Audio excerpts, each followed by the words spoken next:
Well, welcome in everybody to another interview here on Granbury TV. Today is Thursday, June the 28th, 2012, and I am sitting with the mayor of Granbury, Texas, Mr. Rickie Pratt. Rickie, I appreciate you coming in and giving us a little bit of your time today. Well, it's always a pleasure to get a chance to talk to the community about what's been going on. And it's always a pleasure sitting here talking to me. Yes. Yes. Yes, there it you is. go. Absolutely. The cue card out there We said yes. always enjoy our time together. I can't help but think that, today's June the 28th. I've already said that. Oh my gosh. And you know what tomorrow is? Tomorrow is the beginning of the July 4th festivities. You're talking about a huge amount because the 4th falls on a Wednesday, you're talking about over a week's worth of celebration. I'm going to love it. Oh, a lot happening here for the July 4th weekend. It's an event sponsored by the Granbury Chamber of Commerce. And they do this as an annual fundraiser event. So we're going to have merchants moving in around the courthouse square on Friday evening, and they will take over the square on Saturday. Speaking of Saturday, that's the day that you folks in the community need to pile into the community, down around the square, along Pearl Street, get you a piece of the curb, get you a piece of the sidewalk, preferably in the shade. We've got a parade coming to town. Parade. 10 a.m. a parade. And last year, I remember how big and long it was. I know because I was in the parade last year and they stuck us at the end. 100 cars is usually, or 100 entries. That could be a car club with, say, 15, 20 cars. It's long. It will be an all-day event. Absolutely. No, it'll probably finish up in about 12:30 or so, but it'll start around 10.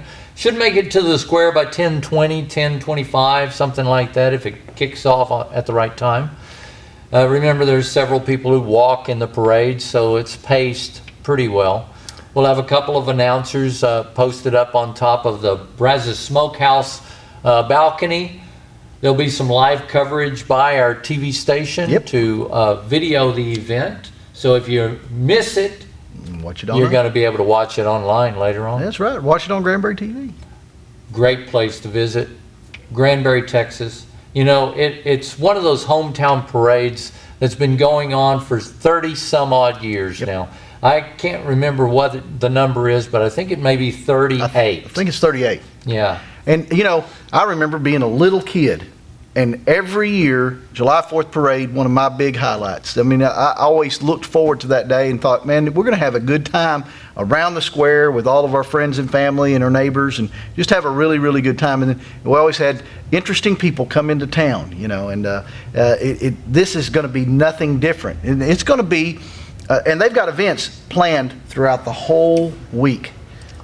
Throughout the whole week. There is something always going on, and there's going to be just all kinds of activities. And I'm excited this year, the vendors are going to have, the courthouse construction is complete, and everything's clean and nice over there. We're going to have a nice place for the vendors to be, and they won't be so cramped like they have in years past. Well, with the paving of the parking lot there around the courthouse square, they've got level territory to set their booths up onto. Plus, it helps with the patrons that are going to be walking around the square. Absolutely. Now, I got to remind everybody, we're hitting triple digits already. Yes, we are. So you've got to stay hydrated. There will be some sort of a tent set up for little comfort stations, cooling area that should be on hand by the Hood County first responders. And I highly encourage you to check out that. You can get refreshment from them. And keep yourself hydrated, because if you're on that courthouse square parking lot with that asphalt, the temperature in the unshaded areas can reach a good 10 degrees above whatever the temperature is of the climate that we're in. Absolutely. So you gotta pace yourself. Be sure to visit the merchants around the square. The Historic Granbury Merchants Association. They sort of keep their doors open so you can walk in, cool down a little bit. We've got several restaurants that are opened up this time around the square. So take a breather, get inside, cool down, go back out and hit the other side of the square. So each side of the square that you walk around for the vendors, take a break. Absolutely. And while we're on that point, if you do feel like you're just not right, or you feel like you've got a little too much sun and you need some attention, go to the stage area, let somebody know, and we can get somebody there to you very, very quickly. Yeah, the Chamber of Commerce is going to have a booth over on the south side of the square, pretty much where the Opera House door looks out. So if you need information about that kind of tent, first aid help, remember, if you start feeling a little nauseous, because it's happened to me. Oh, yeah. The 4th of July, I went down a couple of years ago when I was running the sound. Mm-hmm. You don't realize it hits you, but all of a sudden it hits you and you're gone. It'll sneak up on you. It definitely will. So use preventative maintenance on yourself. I mean, you are number one in maintaining the drive as you walk around that square. If you're needing water, you won't know it until it's too late. Yep, absolutely. And I'm excited. Fireworks. You know, our fireworks here has just been a big tradition. And, you know, people talk about the fireworks in Granbury everywhere. I mean, all over the Metroplex and everywhere they talk about it. And that's going to be a big event. And then this year, we got a laser show. A laser light show coming down to the downtown courthouse square.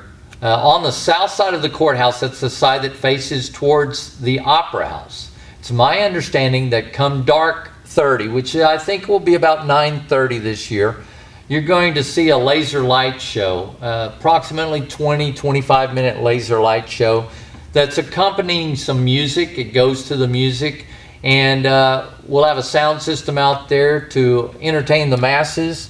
Plus, there should be a good vantage point because they're firing up high onto the side of the courthouse for the backdrop for the laser show. So I'm anticipating this is a first-time thing. We haven't seen this event take place, but Granbury's all about first. Oh, and everybody's talking about it. Everybody's saying the laser light show, it's going to be really good. Can't miss it. And that's a must-see. And, you know, we've got something very special. I'm really revved up about this. 1776. 1776. Granbury Theater Company opened the door to 1776 with the premiere opening last weekend. And they are continuing to have performances in the evenings throughout this upcoming weekend, and even the following weekend they'll have some evening performances. And I believe they've added a matinee performance on July 4th, as well. Yes, they have. So, encourage you, if you haven't seen it, now 1776, the musical, is all about the signing of the Declaration of Independence. You get to see some locals as well as an equity actor that are going to be performing in this musical. And I hear, because it took place in a courtroom back in the day. Absolutely. I wasn't there. No. But almost. But I've heard that it took place in a courtroom. Yeah. And so to have it take place in this venue, our historic courtroom, in the square, renovated, in the courthouse, wide open expanse of a courtroom, it's got to take you into that moment where you feel like you're part of that historic moment. And you are part of it because you're actually in the assembly area right there in that area, and so you feel like you are actually in the play, and that's really neat. And I've heard great reviews. I had to miss out on going to the performance I had scheduled for due to some family issues, but you know, I'm looking forward to trying to get out there and see it, because I love that kind of interactive theater where you're part of it, because you're drawn into it, because Andrew managed to stage it in such a manner that they even utilize the aisles in order to bring the actors into your lap, basically. So. Yeah, I mean, this is a must-see. I love live entertainment, and I don't think you can do any better than live entertainment. And I think that in the courthouse, in this setting, July 4th weekend, I mean, this is going to be, again, another must-see attraction right here in Granbury, Texas. Americana at its best. Absolutely. And while we're talking about the theater production company, I guess now's a good time to get our update on the Opera House and the progression that's going on there. It is a big undertaking and everything, but it is going along the way it should. It's pacing itself. I mean, this is a construction project that grew exponentially from what it was originally scheduled to be. The original plan was just to put a building onto the back of the existing structure and move on with it. It was going to be within the $1.2 million budget. What happened, though, is you got the perspective of a theater person. Absolutely. That got involved with the architect. And as a result, they're punching out the back wall of the existing structure. So the footprint is no longer within the confines of what was the original footprint of the Opera House. The stage is going to be pushed back beyond the back wall. That helps increase the seating capacity of the building. It increases the facilities for the restrooms. I don't know if you ever saw the restrooms. Oh, yeah. But the restrooms were, it was so confined. If one person was in there, you felt imposed upon should a second person enter the restroom. It was a little too close. It was too close for comfort. Yeah. And this whole new concept, by pushing out the back wall, it pushes the seating towards the back wall. Right. It allows for the stage to be at a different elevation than what it was before, because we're going to be able to dig down a little bit, so there will be more contoured seating. There'll be an aisle that will be accessible to the handicapped on the first floor. Second floor will still have stairs. No elevator planned for it, but we've talked about the handicap accessibility as being a factor in any kind of renovation around our courthouse square. And how do you do that with the historic aspect of a building? Well, we've done it. The architectural drawing and rendering, I got a chance to look at the preliminary drawings, but now we actually have the architect's finished drawings. And so the contract bidding process is going on as was planned. It's a little bit behind schedule. It's going to push back the opening date to beyond the December timeline. As with any project, it needs to be done at the right time in the right manner. You can't rush through it. You can't just throw up the walls and call it a shell and say it's a theater. This is not Spanky and our gang. No. This cannot be that kind of concept.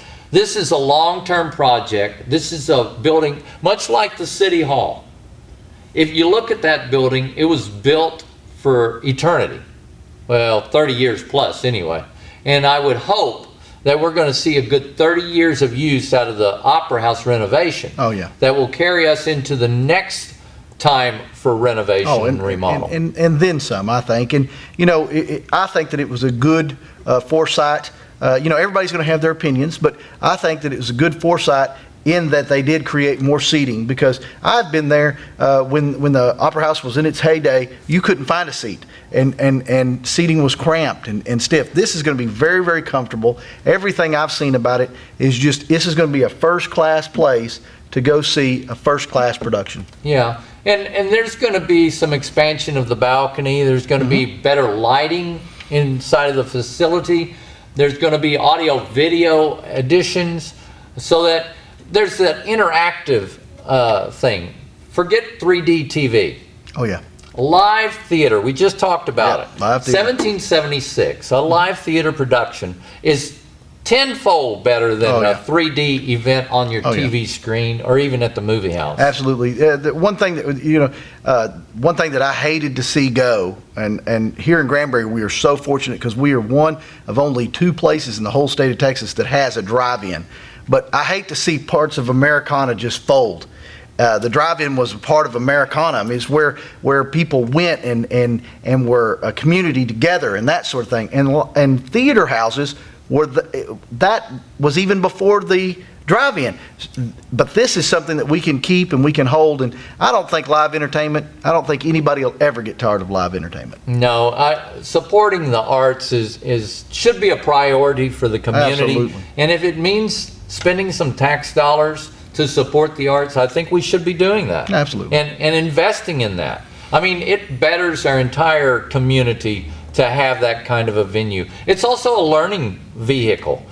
Students at our local high school will be able to participate in teaching programs where they learn the art of being a theater performer. It opens people up. It allows people to learn that they have some self-worth. Oh, yeah. It's a great vehicle for that. It gets people out of their shell. They learn to communicate with others. Drama and theater have always been a forte of mine. I've always been out there, not afraid to step up onto the stage and talk. Even I'm not the best singer, but by golly, if you give me a mic and I start humming along, next thing you know, I'm singing and people are going, where's that awful voice? Where's that shrill? Yeah, what is that? Well, you know, and I guarantee you'll probably see in future productions Rickie Pratt up there on the stage doing his thing on one of the productions. I know Andrew will try to drag you up there. He's already trying to get me. The other day, I spent some time at a Metroplex television station, and they came up to me, and they knew that I was from Granbury, and they came up to me and they said, "Hey, when's this opera house going to be ready? You know, we're anxious to come down there." And there are people that are in the Metroplex area that are talking about our opera house and the live productions that's going to be there, and they can't wait to get over here. And that's what's really going to help Granbury is in people coming, tourism. The opera house is going to be a focal point for tourism for years to come. And I'm really looking forward to that grand red carpet, oh, my goodness, spotlights showing out awesome. there. When that building gets opened up for the first time, it will bring lots of people. Standing room only. Oh, yeah. I mean, it's going to be crazy. Absolutely. And I'm anticipating at some point we have a lot of salvaged items that we've got in storage from the opera house. And a lot of items, we're going to let Andrew look through them for props, set pieces, scenery, those kind of things. And my hope is that you folks out there in the community will have an opportunity to come to an auction where we will be auctioning off some of that stock of memorabilia items. There may even be some costumes. I saw so much going out into those storage bins. I know one thing I don't want. When I was 15, I used to work at the Opera House, and they had me in the light room, which was another closet, and those big heavy lighting fixtures that they had in there. I don't want one of those. The spotlight. I've had all of the spotlight I want. Spotlights are like a very important part of theater, though. I know, but I had enough of it. I had to move. Too hot for you, It was so hot in that little closet, and they were so heavy because we had the antique style spotlight. And you already talked about lighting, the lighting that they have done so far as with the construction part of this and figuring out the lighting. It's going to be unlike anything you've ever seen in this building, unlike any place you've probably seen. It is going to be the state of the art. Well, if you remember, the light bar for the front of house lights was actually at the foot of the balcony and went all the way around. And you had these big trees up in the upstairs balcony area. The hope is that in the design process and the build out that there's going to be a cove pipe which will allow a better lighting angle from the ceiling.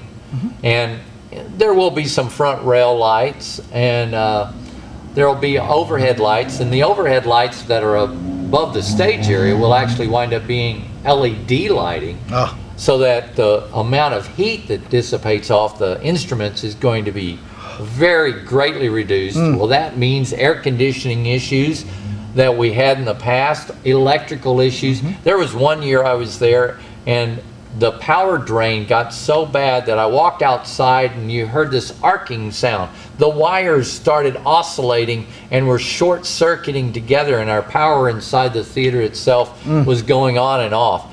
It was one of the scariest moments because sparks were flying off the wires as they touched one another. It was... Well, you know, you said that you talk about it, and there has been people say that, you know, the project's going to take forever. It's not taking forever. It's going to take the recommended amount of time that it needs to have to make sure that we have this facility. And I'm willing to wait to get the best, and that's what we're going to have. And I hope the rest of the community understands that it needs to be done the right way. Absolutely. You don't want to do it half-cocked. You want to go full board on this and make it the best facility that you can. Based upon the budget dollars, are we over budget? The answer is yes. Right now I've got a number that's been handed to the council at the last meeting of 1.3 some odd million dollars. Well, it was 1.2, so we're talking hundreds of thousands of dollars more. Plus you've got some additional money that's been set aside for the interior, for the lighting, for the drapery, for the sound. These were not figured into the original cost estimate of the construction.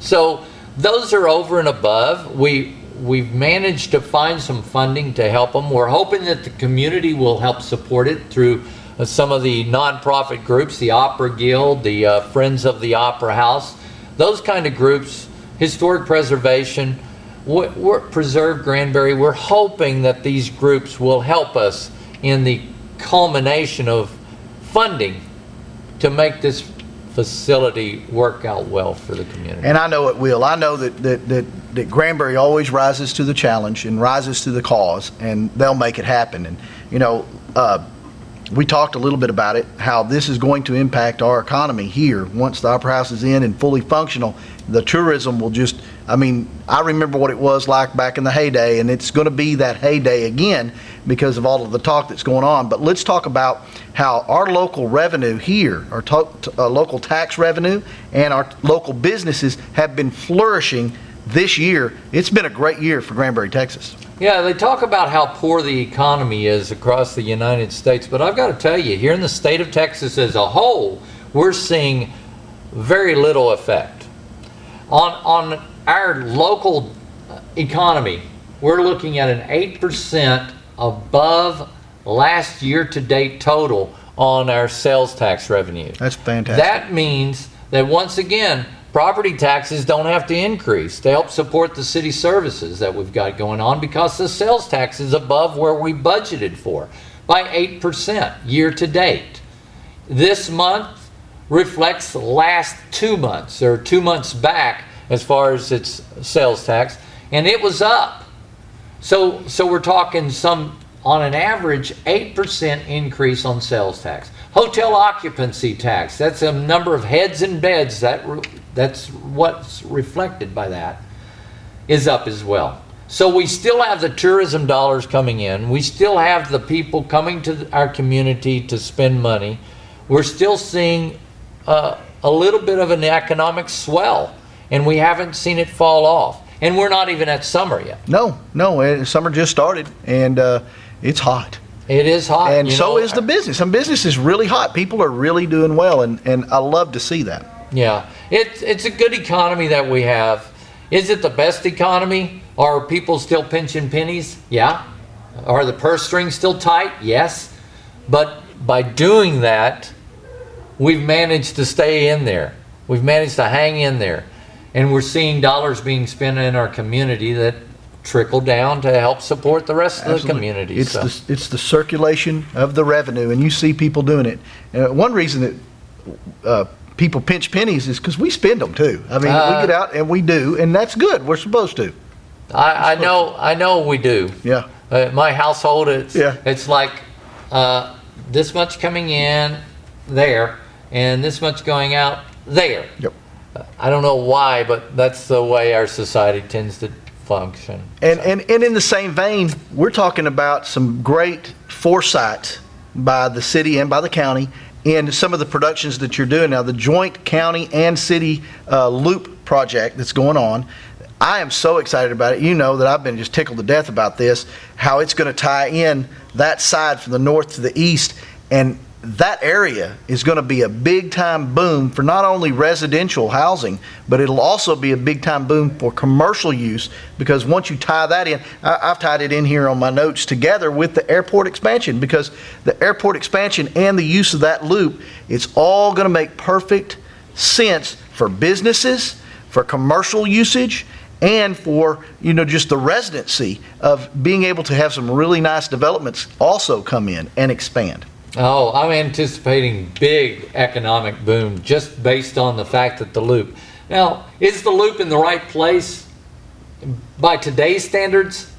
Probably not. But I got to tell you, TxDOT works in mysterious ways. Yep. This is a project that's 18 years in the making. They talked about it even before that, but 18 years in the making. I know it's been on the TxDOT book. It wasn't until recently that we actually saw the movement. The wave was actually cresting and the ground is breaking. I went out that way. I went out Moore Street and around to that side, and you can see the dirt being moved. There's a lot of work going on, and it's actually starting to look like a highway. And that's going to tie in back over by the First Baptist Church out there on Highway 51, tying into that area. And we're going to see some housing development pop up, just like you mentioned. Convenience stores. I anticipate strip malls. Another shopping center over in there. Something in that area to support the housing boom that's going to follow. Is it going to happen overnight? No. But long-term goal is to build up our economy. Our infrastructure is going to follow that route. There'll be new pipe laid for sewer and water, so that as the developments pop up, you're going to wind up having city services available and pop up. Are they within the city annexation area right now? No. But in the long-term plan, I anticipate they will be. All along that corridor. I believe so too. And I spoke about it. The airport expansion, when this comes to fruition, and I know it's probably not in your lifetime, Ricky, but in mine, I will probably see this airport expansion complete and all of the businesses, big businesses, coming to Granbury and flourishing our economy. It's just going to be wonderful. Well, I was talking with a person at UPS the other day about their facility and how many more people they brought on board to work at that facility. They added an extra 20 some odd people to their employment task force. They now have a group of loaders and a group of drivers. So their facility needs have increased.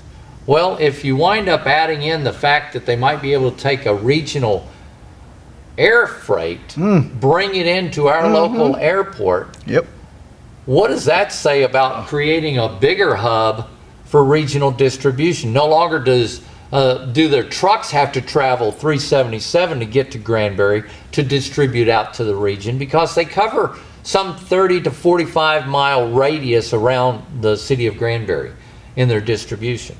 My hope is you bring a plane in, land it fully loaded, and it can take off from here fully loaded. It increases their distribution path, and their process of operation increases tenfold. Absolutely, and the attractiveness of living here in Granbury and in Hood County, that's going to appeal to the people that are going to want to bring their businesses here, and having the resources of that airport and that loop with being able to have the commercial buildings to facilitate that is just, it's enormous. And it's not just the airplanes. Right. We've got on board right now, we've got some helicopter facilities. Oh yeah. And Care Flight bases helicopter out of there. The Air Evac also winds up having some operations in and out of the airport. But in the expansion project, fixed wing crafts have to be separated from rotorcraft. So we're talking about expanding a heliport area onto this whole project as well now. And one thing leads to another. With that increased footprint for the heliport area, you're going to wind up having heliport activity grow exponentially. You're going to wind up having more hangar space available for airplanes. With the increased runway and the expansion project purchasing more property, you'll have more airport hangar space for the larger craft that'll be able to utilize the facility. It's a growth spurt. It is going to be slow at the beginning. We're talking somewhere around 2015 for a finish date. Well, when I looked at the calendar today, we're already into June of 2012. It was just the other day I thought it was January. Oh yeah. So I don't know if it's just me or if the clock is fast. Just speeding up, but 2012 today, it's going to be 2015 in 3 more years. That's a very short time span for government to work in. Oh yeah. So. And I'm just tickled pink. You think about Pecan Plantation, where they have their private airstrip, and you think about all the commuters and the people that actually even use aircraft to commute, and you add this on top of that, it's just large for everybody. And I'm very, very excited about the future potential, and not too far away either, future potential for Granbury, Texas. Well, and as I said, a regional distribution hub outside of the Mesoplex. You know, you don't have to worry about the traffic. You know, you can commute from Granbury into Fort Worth in about 45 minutes, get wherever you want to. But then getting through the traffic of Fort Worth and Dallas winds up taking you another 30 minutes.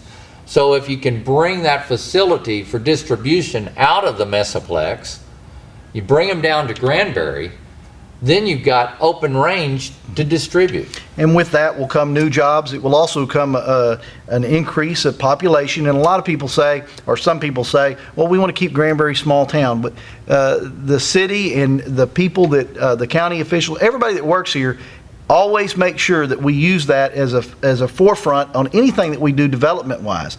And even if we do grow and new schools prop up and new developments prop up and that sort of thing, the city will still keep the Granbury feel over and above everything. Well, I think it's well established that we have that hometown feel, that hometown square appeal right here in Granbury, Texas. We still have hometown parades, Absolutely. you know, bringing us right back around to July 4th. It's coming Sunday, July 1st. Just a couple of days. We call it July 4th weekend event. Why? Because the 4th falls on a Wednesday. And it starts tomorrow, the 29th, and this will go all the way through. I project all the way through the weekend of, what would that be, the 7th and 8th? I mean, it's going to be a long time that we're going to get to celebrate, have a good time. Yeah, I'm looking forward to it. Oh, I'm looking forward to it too. I've looked forward to you coming in and give us an update after the 4th and let us know if, you know, how things went, because I know that this is going to be a great time to be in Granbury, Texas. Yeah, and we do have a city council meeting on July 3rd. Absolutely. Don't forget, it's the first meeting of the month, Right. which means open mic night. If you've got an issue with the city, this is your chance to come down, talk to the city council, and get it off your chest. Eric, we want to hear from you. Oh, open mic is always great. And, Yeah. and you guys meet on Tuesdays, every other Tuesday, right? It's the first and third Tuesday of each month. First Tuesday is open mic night, where you, the community, get a chance to talk to council for at least 3 minutes. So if you've got something that's bugging you, visit with us. 6 p.m. Tuesday. I got one thing, Mayor. July 3rd, in honor of July 3rd and everything, I say free popcorn to everybody that comes in for open mic. You know, I got an email this morning requesting how long do you keep corn on the cob in your microwave to cook it. Yeah. And I'm thinking, well, until it pops. Yeah. Right? Yeah, absolutely. Hey, Mayor, I appreciate you coming in and giving us some insight on what's going on right here in Granbury, Texas. We'll be back with more right here on Granbury TV.